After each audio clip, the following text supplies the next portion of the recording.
Welcome back to another episode of Rawcaster, your dose of thought-provoking and relatable content in its rawest form. Let's go.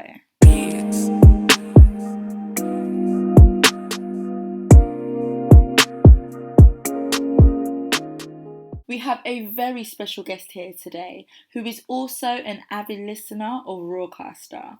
Thank you for joining me today, Richard. Let's begin by telling our listeners a little bit about yourself.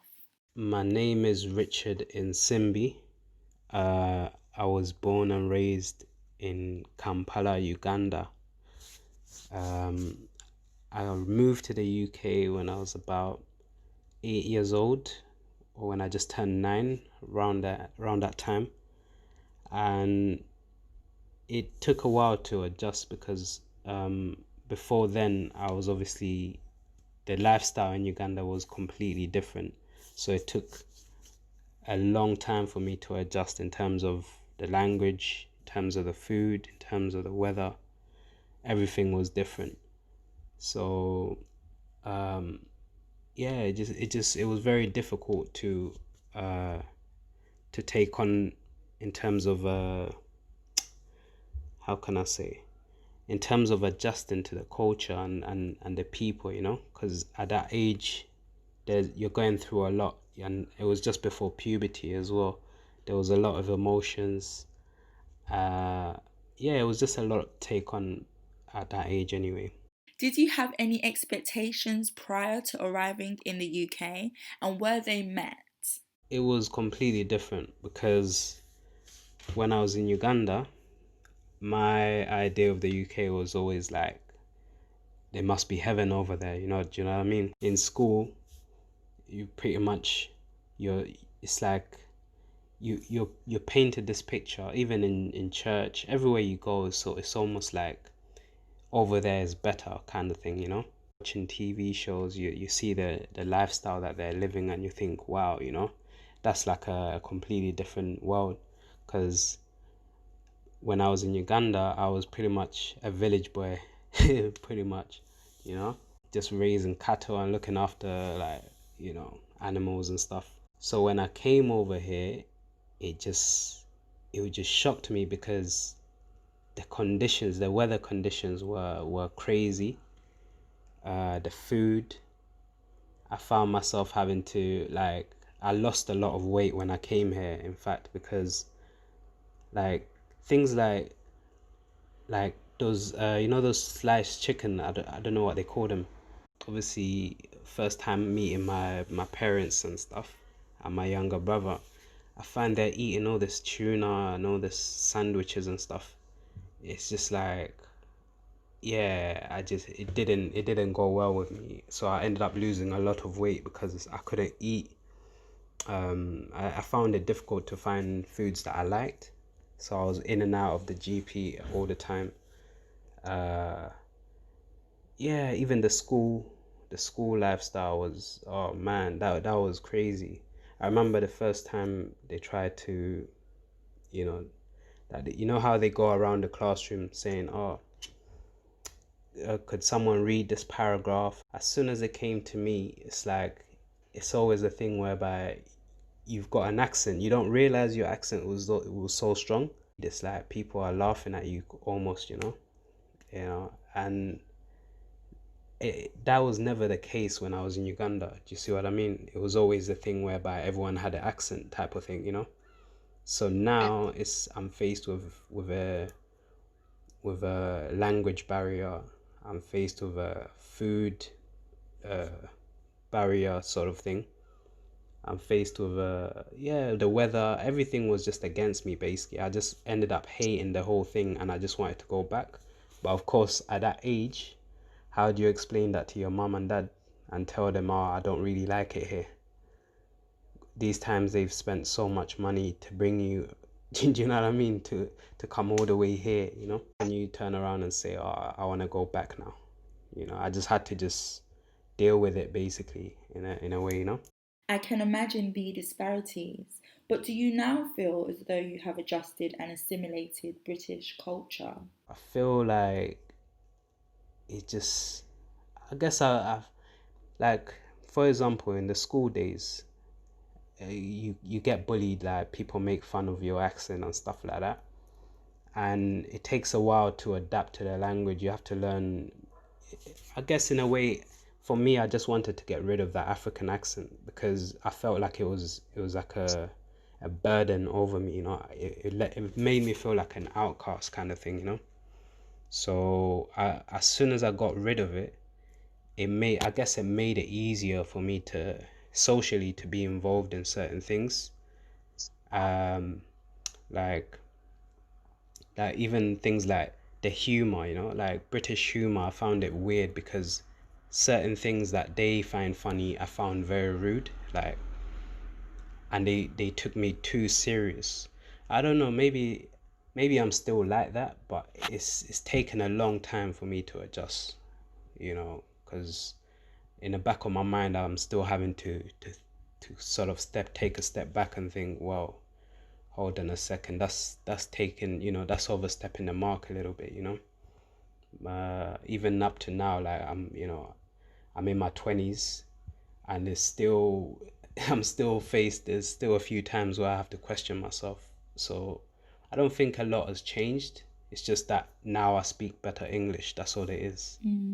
It's crazy because I was born here and I still feel the need to sometimes conform. Crazy because thing is that when how can I say, like even the food at school, like the only thing I really used to eat in the school dinners was like the, you know, the cake and the what's it called, the custard.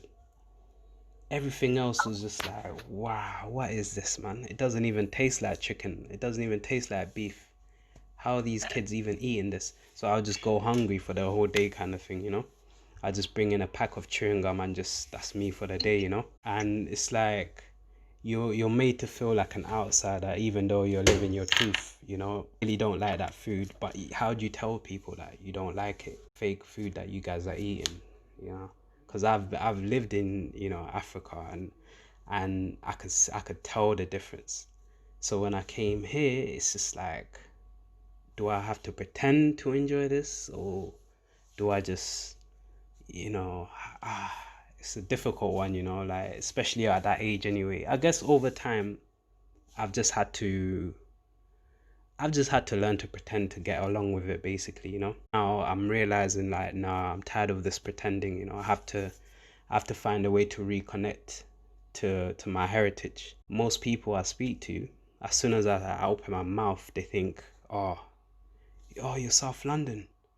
And I'm thinking, what is that? Is it really that strong? My accent has gone that strong? Only because through that process of trying to learn English and the bullying process, I had to perfect the English language in a way, you know, in order to sort of fit in, if that makes sense. Because I was made to feel like, oh, this guy's an outsider. You know, he's too serious. Oh, cheer up, mate. Those kind of comments, you know. But it's changed me a lot, and I want to go back to where, you know, where things make sense. And how are you aiming to reconnect? Like one of the major things is like my language. I feel like all this time, me trying to fit in, I've uh in some way destroyed my own language. Because the thing is, when I came here, I didn't really speak to I didn't really know my parents like that. Do you know what I mean? When I came here, I didn't really speak to them in my language. They sort of encouraged me to speak English. They're like, "Raw, you can't speak Luganda to us all the time. Make some friends and they're gonna be speaking English. What are you gonna do then?" Kind of thing. So over time, I've just been speaking English, English, English, English, to a point whereby when I try to speak Luganda, it is like I forgot most of it, type of thing, you know? And that's not good. So one way I've been trying to get reconnect to my heritage is first and foremost relearn Luganda, like reading, watching the news in Luganda, you know, trying to read the local newspapers so that I can claim that back. Because when I visited recently, uh, my grandparents, it was very embarrassing to to sit there and I'm not able to even conversate, to even say a sentence to her. And you can tell, like when she's looking at me, you could tell that she knows the old me is still there, but she doesn't know what to think of me, basically. You know what I mean? Only because of the language barrier. And if I'm not able to, there's certain aspects of my history that I wanna talk to my grandma about. There's certain things I wanna ask her, but how do I even start constructing a sentence in Luganda, because she doesn't speak English. And if I don't understand that history is lost. I've got to go back to that. Like all of this speaking English, it's cost me basically, all because I was trying to fit into this society, this so-called Britishness, whatever that means. Do you know what I mean? So I need to reclaim my language first and foremost before anything. That's where I'm at right now. That's amazing that you are seeking to reclaim that. So many people come here and just go over the motions and never either go back or keep that historical part of them. Have you been back to Uganda since coming to the UK? I went back when I was about 13, 14, somewhere there. I think it was year 9. How old are you when you're in year 9? 13? Yeah, somewhere there. So yeah, I went back when I was 13, and that was a shock and a half, because as soon as I landed, it's just like I was a stranger there all over again, even though I was born there. The way I was walking, the way I was talking, everything was just, they were looking at me like, wow, look at this white boy, basically. Like, what? I can't believe I've changed that much. And because of the way they looked at me, they didn't even need to say it. It's just the way they looked at me that it just made me feel like I felt rejected, basically, Because of that, I didn't go back since. Only I went back actually recently last year, around August, and it was the same thing. But this time it felt there was a difference, because maybe because I was older, I could see the opportunities, I could see what I needed to, where I could fit in. The only difference now is that uh I've yeah, I'm much older, I guess. When I was younger, it was much harder to connect. Like I was just childish. I just wanted to run around eating food, you know. So yeah, it's not, it's very difficult, like I'm not gonna lie, because the thing is, like, let's say you've been living in South London all this time and then you move to Manchester. When you go back to South London, it's like you're a stranger all over again. Most of the people have moved out. Some of them, they're already grown. The kids that you used to see on like every day on the bus, and now as they're just as big as you are now. Do you know what I mean? You're seen as a visitor all over again. This is why, like for me, because I've been away for so long from Uganda, it's like I have to be on the ground to relearn everything. I can't just study it from over here. So I want to go back as soon as possible, basically. But the last time I was there was end of last year, and yeah, that experience. I should have stayed longer. I only stayed 2 weeks, and it wasn't enough. I need to, visit more often. Have you considered returning to Uganda to live? Yes, the plan is, I would love to go back and uh yeah, just retire there. I'm not trying to retire in this freezer, because yeah, the whole experience in the UK, I feel like I've been sold a lie. I've been sold some dream, basically, whereby I've been made to give up my heritage for something that's worthless, just a British passport. Yeah, I would love to retire in Uganda, because that's where I was born. That's where my heritage is. And yeah, I don't plan on staying in the UK whatsoever. Like this the longer I stay here, the more I lose of myself, and the more frustrated I get, basically. the longer I stay in the UK. I'm gonna go back 100%. For anyone who may be planning to send for their child from the diaspora, what advice would you give to parents to ensure that there is a smooth transition to the Western Hemisphere? If they want their child to come to the UK, I think they need to focus more on building a foundation back home than building a foundation here. The mistake my parents made is thinking that somehow me growing up in this country will somehow, I don't know. Okay, don't get me wrong. In terms of healthcare, in terms of security, in terms of opportunity, those things can, this country sort of, ensures that you get that from a young age. You get your opportunities, you get to study, free education and stuff. But that all it's all an illusion at the end of it, because once you get qualified as a I don't know, you finish your master's degree, that's only a ticket into the plantation. It's not really leading you anywhere really. So I would recommend that you build a base on the ground whilst you build capital over here. This is only it's only You should only use this country for building capital, not to raise a family, because when you're trying to raise a family, that family is going to grow up destroyed emotionally, spiritually, socially, every way possible. Basically, it's going to be destroyed because the whole system here doesn't cater for a family environment, if that makes sense. Like when I look at my family now, there's like what, 8 of us, but all of us are in different cities.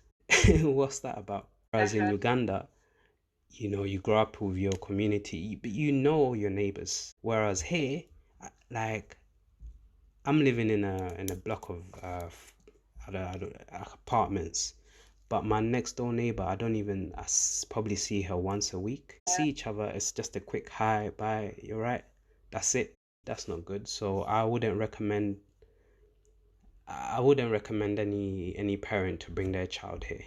Like just fund what they need over there, and build a base over there in back home, not here, because the moment you start building here and you think, yeah, once I hit 30 I'm gonna go back, it's all a trap to keep you here. Like my dad, for example, he's been working on the plantation.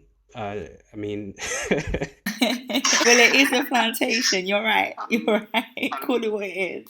30 plus years, yeah.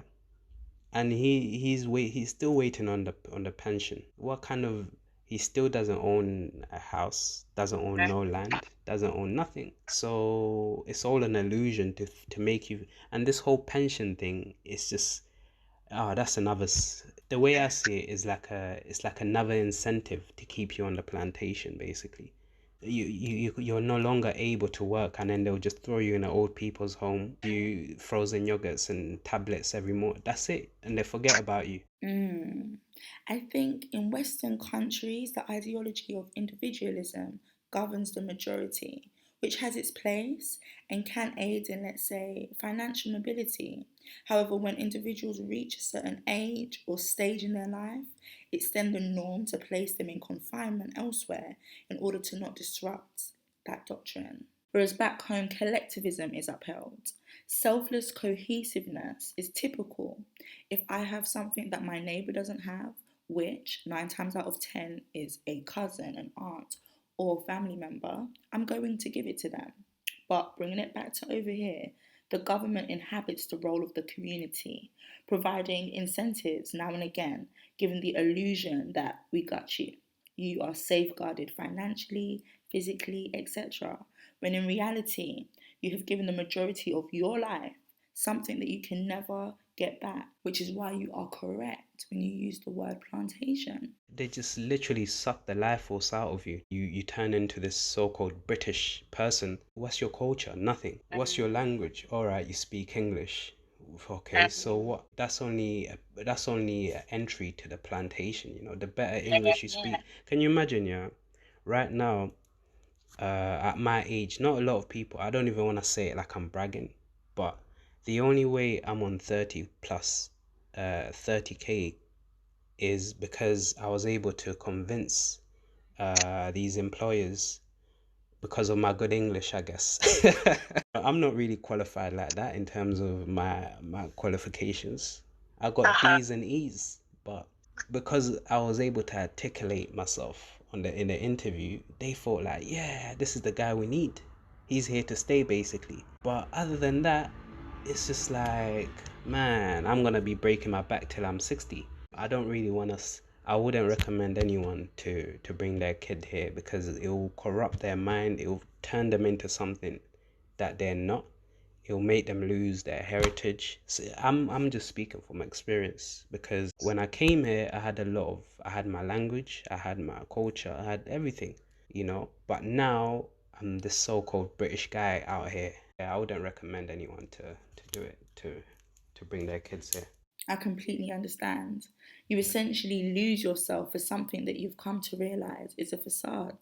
But the indoctrination that takes place back home, within schools, amongst families, passed down through generations, in churches, paints the West as paradise. The American dream, Great Britain. When in fact, you have to be asleep to believe that, which is why the typical cycle is to eat, sleep, and work. If everyone back home realised what they have at their disposal, I mean, over here we have to pay to live. What other species on the planet pays to literally survive? Back home you have your lands, you can pick your own vegetation, not pesticide laden, genetically modified crap. Like, I'm a truck driver. I drive around most of these country lanes and I'm thinking, hold on, where do they get all this fruit and veg from? Because I don't see any like major farms producing. Do you know what I mean? I just see empty fields. So where do they get all this? Meaning their process, they inject the what's the word? What's the word I'm looking for? They It's like processed food. They speed up the process in those vegetables. When I first came here, yeah, I remember when my dad took me to KFC for the first time, and he's like, "Oh, you're gonna love this. Everyone loves this out here. I'll try this out."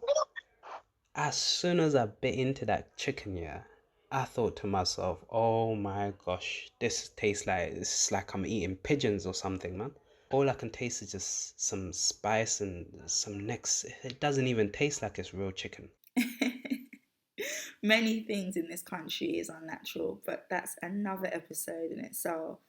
But I find it fascinating that I was born here, but our perception is incredibly similar. And this exchange has reminded me of my experience of living in Jamaica and the immediate connection that I felt. So yeah, this whole process is it just we've got to find a way to. The only issue now that I've found reconnecting, you're always, as someone from the diaspora, you're always seen as how can I say, yeah, the people on the ground, they see you as this guy, like, yeah, he must have money somehow. Find a way to to exploit you in some way, because they know that Like, you don't know what's going on down there, like prices. You know how here you can't sell a pack of crisps to someone. you have a set price here, there the price will fluctuate once they hear your accent's a bit off or you've travelled.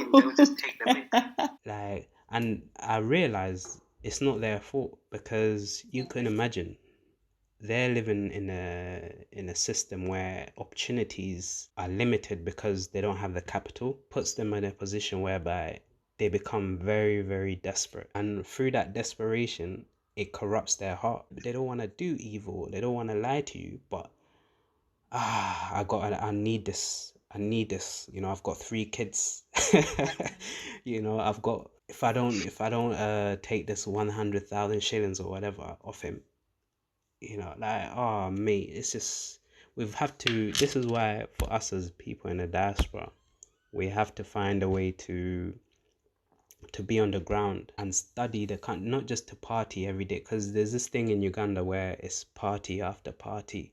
We've got to find a way whereby you're on the ground with other diasporans and you're on a mission, either searching land, whether it's whatever it is, whether you're studying, even if it's just you're spending like part of that visit is you're getting someone to teach you the local language, yeah, but it's on a serious mission, you know. That way, every time you visit, you're not gonna be so much of a visitor. It's very embarrassing, like, to have someone sit there and translate what you're saying, you know. Like, I never thought that would happen to me. I had to get my younger cousin to, you know, yo, tell her I said this, tell her.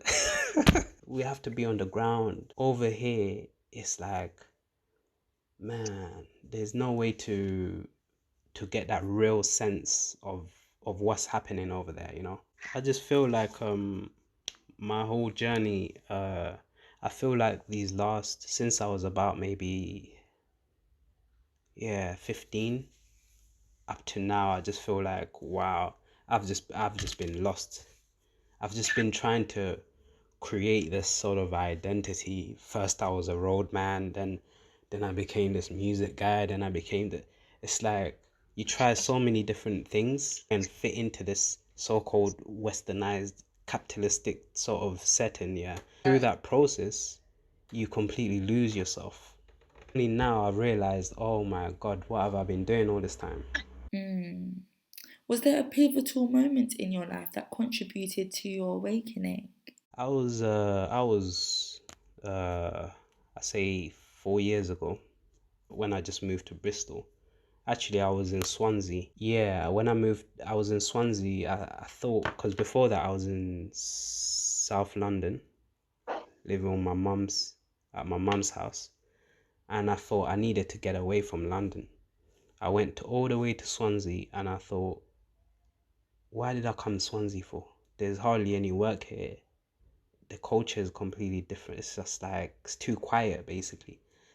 So I ended up booking a one-way ticket with a bit of money left in my account.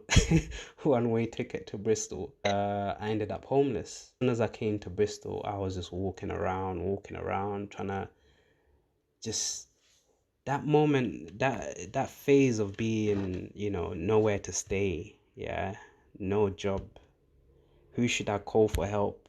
That feeling, it hit home basically. It kind of brought back a lot of emotions of whereby I just felt, yeah, I just felt like a nobody basically. And then I started asking myself, like, man, I was in Uganda, you know, I was a village boy. What happened to me?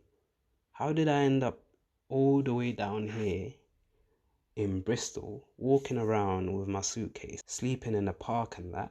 What happened to me? Do you know what I mean? That was the moment I started to really, like, you know what? I have to go back to where things make sense, because none of this makes sense to me. Do you see what I mean? I was just walking around, just like with no plan, nothing. Like I don't even know where my next pay slip is coming from, or my next, where I'm gonna be sleeping the next day, you know. And yeah, that's what led me to start really, you know, taking control of my life, you know, because before that, I was just, I guess I was just trying to make sense of all of this. I was just lost basically. Do you know what? Sometimes we go through things in life which at the time seems unimaginable, but on reflection, that experience has profoundly contributed to the great man that you are today. Oftentimes, we have to lose ourselves in order to find ourselves. Solitude gave you the time to find the answers within you. Yeah, and even the fact that I started questioning my identity a lot. Like, yeah, I've got a British passport, but that don't mean nothing. I ain't got. I'm homeless. If I go to the council right now and ask them, raw, I'm home, because I did go. You know, I asked them like, raw, can you guys give me a room for the night? They were like, nah, we don't consider you vulnerable. What's it called? What's the word they use? You're not priority type of person. Be like a single mother type of thing, innit? And they rejected me, and I thought, wow, even they can't help me. Damn. So this British passport doesn't mean nothing then. all of this good English doesn't mean nothing. I'm gonna have to go back to the drawing board. I started thinking back those days when I was in a village, and I thought, nah, I gotta go back, man. This is a joke. And that feeling, yeah, it just ignited a flame that I think it's only getting brighter now, in terms of, yeah, everything basically. I'm just on a course of repairment, I guess. Damaged my spiritual temple for so long that it's just been. That's why no wonder I've had my low. I've had such low self-esteem, because in this type of society, it's like fast paced. Do you know what I mean? You have to, you're always on the move, or next thing you know, I have to go bed, work tomorrow. And that's the issue. Entrapment is so easy. Many families who come here seeking opportunities initially have the intention of returning back home until they become caught in the web of bills, work, etc. etc. One thing my cousin said, just to leave on a brighter note, my cousin must have said, oh, she remembers coming here for holiday and she just never went back.